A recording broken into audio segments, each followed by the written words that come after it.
नमस्कार दोस्तों, net higher education व टीजीटी पीजीटी में होने वाले परीक्षाओं में ये जो भू आकृति विज्ञान के क्वेश्चन है सविंद्र सिंह द्वारा 1000 क्वेश्चन बनाए गए हैं, उसी का एनालिसिस किया जाएगा और प्रतिदिन 30 क्वेश्चन पे हम लोग बात करेंगे। तो आइए आज का पहला प्रश्न क्या है उसको जानते हैं। और आप लोगों से एक निवेदन है कि अगर किसी प्रकार की त्रुटि होती है, मानवीय भूल होती है, तो आप लोग कमेंट बॉक्स में कमेंट करिएगा और उसको सुधारा जाएगा। तो आइए चलते हैं पहले प्रश्न। और लिखा गया, निम्नलिखित में से किसका आकार वायु तथा महासागरीय धाराओं द्वारा बनाया जाता है। पहला नंबर पे दिया गया है संयोजक रोधिका, मिश्रित या संयुक्त हुक, स्पिट या ट्रोम्बोलो। तो इसका सही आंसर होगा मिश्रित या संयुक्त हुक। अब इसकी व्याख्या भी आप लोगों को दिखाते हैं आगे, थोड़ा सा इस पे भी आप लोग चर्चा करते जाइए। जैसा कि व्याख्या करने से ये फायदा होगा कि एक क्वेश्चन का आप लोगों का 3 क्वेश्चन बन जाएगा या 4 क्वेश्चन संभवतः बनेगा। तो आप इस स्पिट में वायु तथा महासागरीय धाराओं द्वारा मुड़ाव द्वारा हुक का निर्माण होता है। जैसे आप लोग जान गए हुक का निर्माण कैसे होता है, धाराओं द्वारा मुड़ाव के कारण हुक का निर्माण होता है। जब एक बृहद हुक में कई हुक बन जाती है तो उसे मिश्रित या संयुक्त हुक कहते हैं। आइए देखते हैं दूसरा क्वेश्चन, प्रश्न नंबर 2, निम्नलिखित में से कौन रोधिका तथा रोध से संबंधित नहीं है। तो इसका सही आंसर है ए रनेल। अब इसकी व्याख्या जानिए, सागरीय पुलिनों पर लघु सरिताओं द्वारा या जलधाराओं या नालों को रनेल कहते हैं। नेक्स्ट क्वेश्चन नंबर 3 की बात करते हैं, निम्नलिखित में से कौन शीर्ष स्थल से संबंध या जुड़ाव रखता है। तो सही आंसर होगा सी अप नट रोधिका, ऑफशोर बार। इंग्लिश वर्जन भी आप लोग देखते जाइएगा ध्यान से, जिससे समझने में आसानी हो जाएगी। नेक्स्ट क्वेश्चन व्याख्या देखिए, अपतट रोधिका ऑफशोर बार सागरीय अवसादों खासकर रेत से निर्मित अस्थायी कटक जैसी होती हैं तथा सागरीय तट से दूर परंतु उनके समानांतर स्थित होती हैं। ये किसी प्रकार के स्थल से संबंध नहीं होती हैं। नेक्स्ट क्वेश्चन की हम लोग बात करते हैं, क्वेश्चन नंबर 4, निम्नलिखित में से कौन 2 स्थल खंडों को जोड़ता है। सही आंसर होगा ए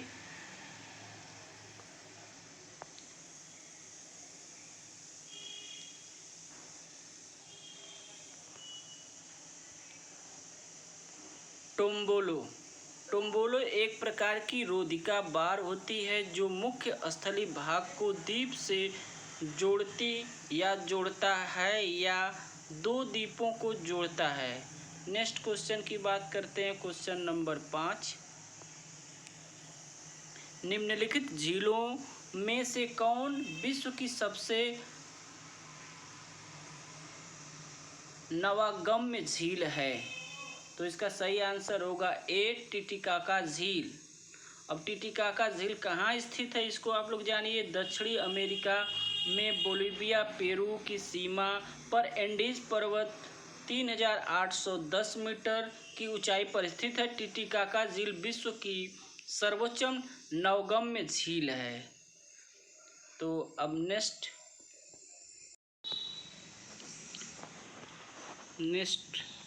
निम्नलिखित चट्टानों में से कौन अवसादी शैल नहीं है। तो कृपया आप लोग ध्यान दीजिए, जब पेपर सॉल्व करते हैं या किसी भी प्रश्न को पढ़ते हैं तो नहीं का भी विशेष ध्यान रखिएगा मित्रों, क्योंकि जल्दीबाजी में क्वेश्चन पढ़ने में भूल हो जाती है और हम गलत उत्तर लगा के चले आते हैं। तो आप इसको जानिए, इसका सही आंसर क्या होगा, निम्नलिखित चट्टानों में से कौन अवसादी शैल नहीं है।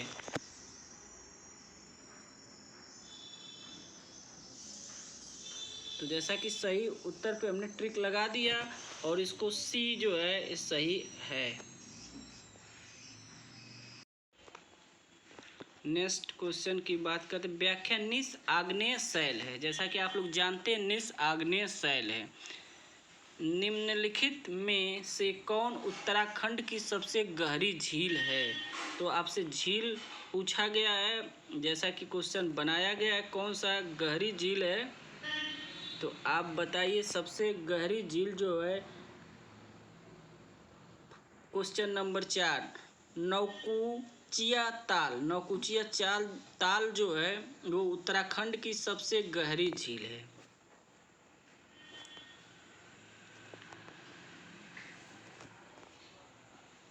40.3 मीटर की औसत गहराई वाली नौकुचिया ताल झील उत्तराखंड की सबसे गहरी झील है। Next,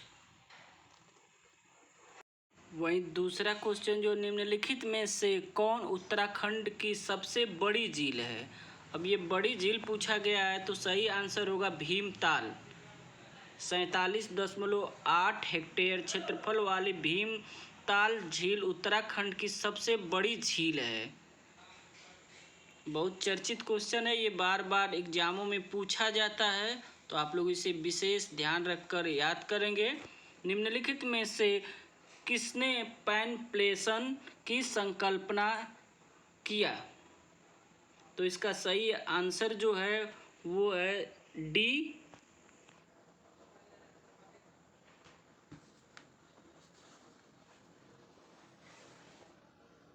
C.H. क्रिकमे। कनाडा के भू आकृति विज्ञानी C.H. क्रिकमे ने विल्सन मोरिस तथा द्वारा प्रतिपादित पैनिप्लेशन की प्रक्रिया के विरोध में पैनिप्लेशन शब्द संकल्पना को सन 1933 में प्रतिपादित किया था। नेक्स्ट, भूमिगत जल द्वारा अपरदन के निम्नलिखित प्रक्रमों में से किसके द्वारा प्रभावी तरीके से अपरदन किया जाता है? तो सही आंसर होगा डी, जल गतिक क्रिया। चूँकि भूमिगत जल में गतिशीलता अत्यंत कम होती है, अंततः अपघर्षण, संघनित वर्षण तथा जल गतिक क्रिया की प्रक्रियाएं नगण्य होती हैं। भूमिगत जल कार्बोनेट शैली को साक्षरण या इसे कहेंगे घुलाकर द्वारा अपरदित करता है। तो इसका सही आंसर होगा डी। नेक्स्ट क्वेश्चन की अगर बात करें तो इसमें क्वेश्चन नंबर नेक्स्ट, निम्नलिखित परिहिमानी स्थल खंडों में से कौन तुषार उत्प्रेक्षण का परिमाण है? तो सही आंसर जो होगा इसका बी, प्रस्तर मुद्रिका।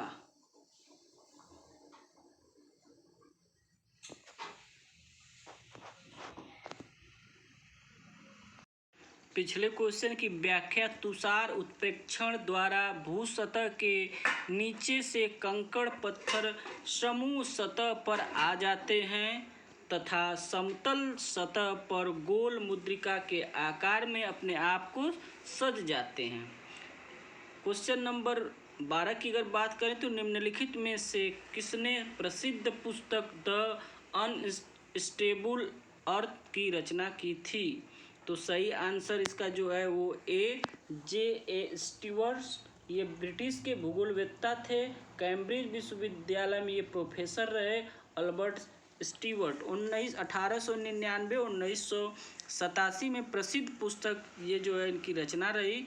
तो आप लोग इसको नोट करते जाइएगा। ये नेट में कई बार ये क्वेश्चन पूछा गया है। ऐसी किताबें, ऐसी रचनाएं अक्सर हायर एजुकेशन या TGT PGT नेट में पूछा जाता है। आइए 13 नंबर क्वेश्चन पे बात करते हैं, जिसमें कथन और कारण पूछा गया। कथन दिया हुआ है, जलीय अपरदन चक्र की जीवाणु अवस्था माने अंतिम अवस्था में अधिकतम इंस्ट्राफी उत्क्रममाप होती है। थोड़ा सा इसे आप लोग ध्यान दीजिएगा। कारण दिया गया जलीय अपर्दन चक्र की जीवा अवस्था अंतिम अवस्था में पेनिप्लेशन की प्रक्रिया प्रमुख प्रभावी प्रक्रिया होती है। तो आपको इसमें से उत्तर चुनना है। नीचे दिए गए कूट सही उत्तर का चयन करना है। कमेंट बॉक्स में आप कमेंट कर सकते हैं, कमेंट करिए। अच्छा लगता है, आप किसी क्वेश्चन को अगर डिस्कस करना चाहते हैं तो उसके बारे में भी कमेंट कर सकते हैं।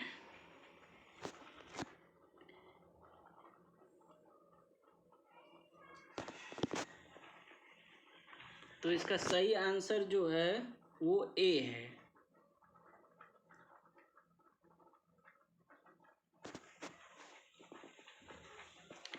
ए तथा आर दोनों सही हैं और आर ए की सही व्याख्या करता है।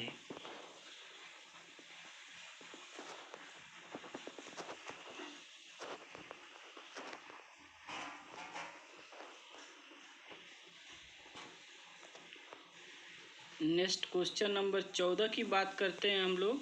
निम्नलिखित भवाकृत प्रक्रमणों में से कौन प्रक्रम पूर्व स्थिति स्थलाकृतियों को घिसकर चौरस और चिकना करता है? तो इसका सही आंसर क्या होगा, आप लोग कमेंट करिए। इसका सही आंसर बी। जब हिमनद पूर्व निर्मित स्थलाकृतियों के ऊपर से आगे बढ़ता है तो उन्हें घिसकर परिमार्जित कर देता है। नेक्स्ट क्वेश्चन की बात करते हैं। निम्नलिखित परिहिमानी स्थल खंडों या स्थल रूपों में से कौन समतल भूसतह पर विकसित होता है? इसका सही आंसर होगा ए प्रस्तरण मुद्रिका। चूँकि इसकी व्याख्या भी दी गई है तो आप लोग ध्यान से देखते जाएंगे। चूँकि मुद्रिका रिंग गोल आकृति की होती है, अंततः पत्थर के टुकड़ों एवं कंकड़ों से बनने वाली प्रस्तर मुद्रिका के विकास के लिए समतः और चौसह भूसतह की आवश्यकता होती है।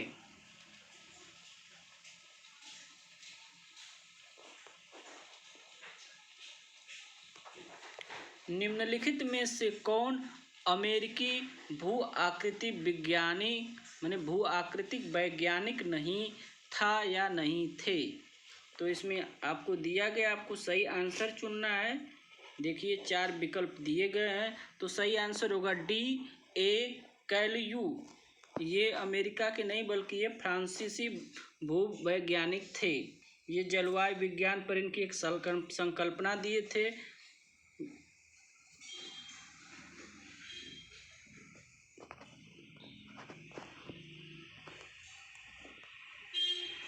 निम्नलिखित में से कौन अर्धशुष्क प्रदेश का स्थल रूप है? तो स्थल रूप पूछा गया कौन सा है, तो इसका सही आंसर होगा ए बाल्सन।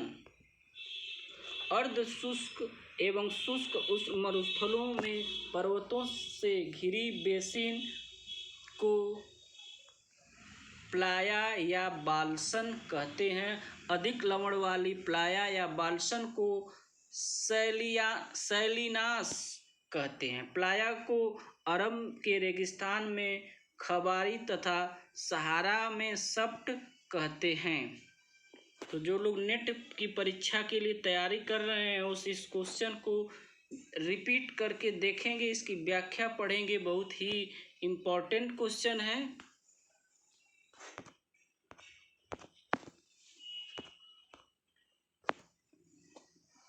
क्वेश्चन नंबर 18 कथन और कारण से बनाया गया है। जलीय अपर्दन चक्र की प्रौढ़ावस्था में घाट के गहरे होने निम्नवर्ती अपर्दन में भारी कमी होती है। कारण जो दिया गया उसको ध्यान से पढ़िए। जलीय अपर्दन चक्र की प्रौढ़ावस्था में जलमार्ग की ढाल प्रवणता तेज होती है। तो इसका सही जो आंसर होगा वो आपको इस कूट के माध्यम से चूज करना है। या सही उत्तर देना, तो इसका सही आंसर होगा सी, ए सही है परंतु आर गलत है। इसका ये मतलब हुआ कि कथन सही है और कारण गलत है। नेक्स्ट क्वेश्चन देखिए, इसकी व्याख्या सुन लीजिए। जलीय अपरदन चक्र की प्रवणावस्था में जलमार्ग या जलधारा की ढाल प्रवणता कम हो जाती है, जिस कारण घाट का गहरा होना मंद पड़ जाता है। नेक्स्ट, कथन और कारण से ही क्वेश्चन बनाया गया। ये आजकल के क्वेश्चन का ट्रेंड हो चुका है। नेट में ऐसा क्वेश्चन बहुत सारे पूछे जाते हैं, इसलिए इस क्वेश्चन को ध्यान में रखकर डॉक्टर सविंद्र सिंह द्वारा ये बनाए गए क्वेश्चन है। इसको आप लोग जरूर ध्यान से पढ़ें और आने वाले एग्जामों में इसका लाभ उठाएं। प्लेटों के अभिसरण मॉडल में क्रस्ट की हानि होती है। कथन है, कारण पे ध्यान दीजिए। भारी प्लेट का बेनियप मॉडल में प्रक्षेप हो जाता है। नीचे दिए गए कूट से सही उत्तर का चयन कीजिए। तो इसका सही उत्तर का जो सही है उसका बी, ए तथा आर दोनों सही हैं, परंतु आर ए की व्याख्या करता है। मित्रों ध्यान दीजिएगा, आर ए की व्याख्या करता है। नेक्स्ट क्वेश्चन की बात करते हैं।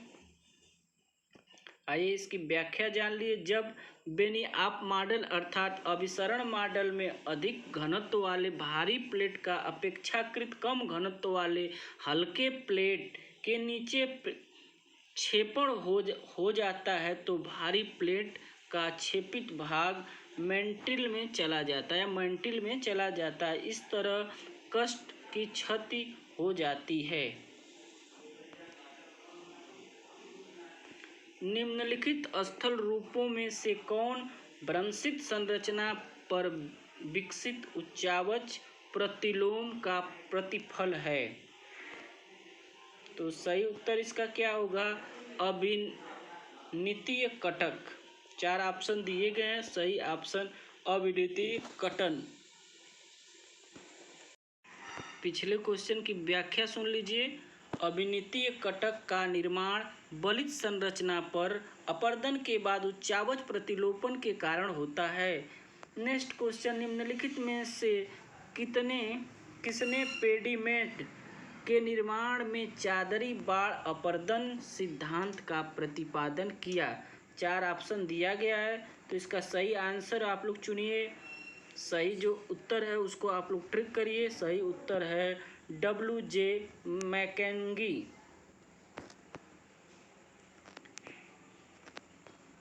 WJ मैकेंगी ने संयुक्त राष्ट्र अमेरिका के एरिजोना प्रांत में सोनोरस मरुस्थल में पेडीमेंट के अध्ययन के बाद उनकी उत्पत्ति के चादरी बाड़ अपरदन सिद्धांत को दिया था। वह सन 1897 में प्रतिपादित किया गया। नेक्स्ट क्वेश्चन की अगर बात करते हैं तो आइए देखते हैं। क्वेश्चन नंबर 22, निम्नलिखित में से कौन चीन की तीसरी सबसे लंबी नदी है? ध्यान दीजिएगा, थोड़ा सा रुकिएगा, क्वेश्चन जल्दीबाजी पढ़ने का प्रयास मत करिएगा। सबसे लंबी पूछ रहा है, तो इसका सही आंसर जो होगा वो पर्ल नदी।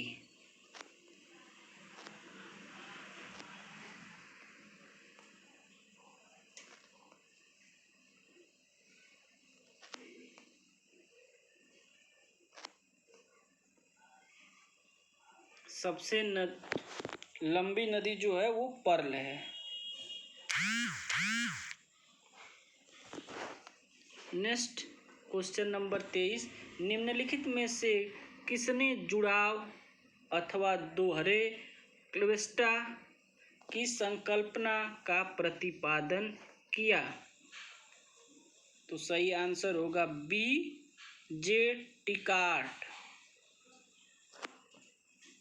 जे टिकार्ट ने सामान्य क्वेस्टा के अलावा 2 अलग अलग विशिष्ट प्रकार के क्वेस्टा भी उल्लेख किया है तथा उनके निर्माण की प्रक्रियाओं का विवरण प्रस्तुत किया है। जुड़ाव क्वेस्टा तथा दोहरा क्वेस्टा। अगले क्वेश्चन की बात करते हैं। क्वेश्चन नंबर 24, निम्नलिखित में से कौन हिमानी जन मरुस्थल या स्थल रूप है? हिमानी जन स्थल रूप कौन सा है? तो इसका सही आंसर होगा डी, अंडे की टोकरी वाली स्थलाकृति। हिमानी निक्षेप से जनित अनेक ड्रमलीन तथा समूह में विकसित होती है, तो उन्हें हिमनदों के निक्षेपण कार्य से जनित अंडे की टोकरी वाली स्थलाकृति कहते हैं। नेक्स्ट क्वेश्चन नंबर 25 कथन और कारण से दिया गया है। मध्य अटलांटिक तट के दोनों तरफ नवीनतम बेसाल्ट की क्रस्ट है। कारण दिया गया है मध्य अटलांटिक कटक के सहारे प्लेटों का अभिसरण या संचयन हो रहा है।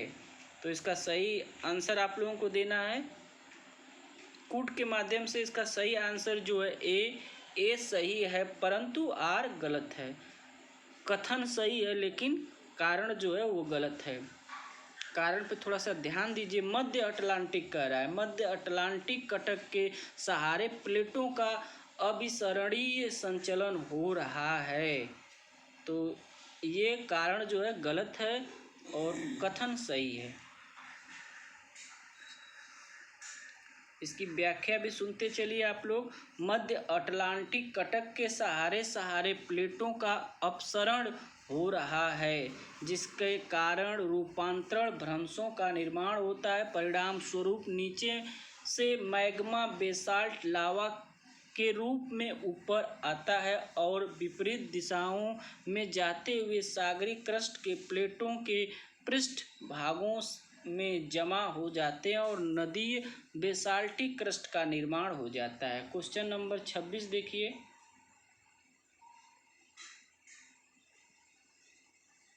निम्नलिखित में से कौन चीन का बृहत्तम जलप्रपात है?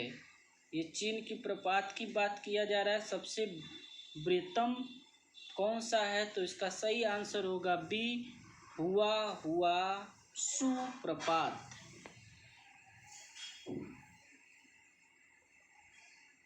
इसकी व्याख्या सुनिए, जानिए, समझिए। 77.8 मीटर ऊंचा तथा पर्ल नदी पर स्थित हुआंशु जलप्रपात चीन के ग्वाइंझाओ प्रांत के अनशुन में स्थित है। इसकी चौड़ाई 101 मीटर तथा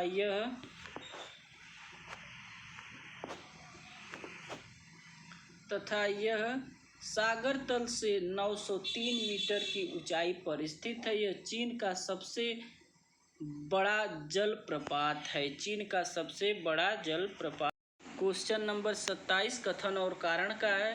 पुनर्युनित नदियां युग्मित जोड़ी वेदिकाओं का निर्माण होता है। सागर तल में वृद्धि होने पर नदियां अपनी घाटियों का सक्रिय निम्नवर्ती अपरदन करती हैं।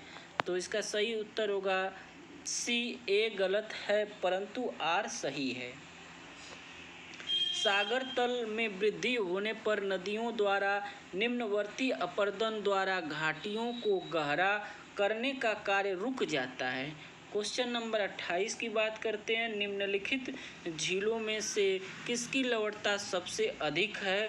तो इसका सही आंसर होगा ए, गाएट या पुल। इथोपिया में स्थित गाएट या पुल एक अत्यधिक लवणता छोटी झील है। यह झील विवर्तनिक उत्पत्ति वाले एक उष्ण जल साते के ऊपर स्थित है। इसकी लवणता 433 ग्राम जल में या परसेंटेज की बात करें तो 43% है। Question number next. निम्नलिखित नखलिस्तानों में से कौन अटलांटिक में स्थित है? तो सही आंसर होगा डी।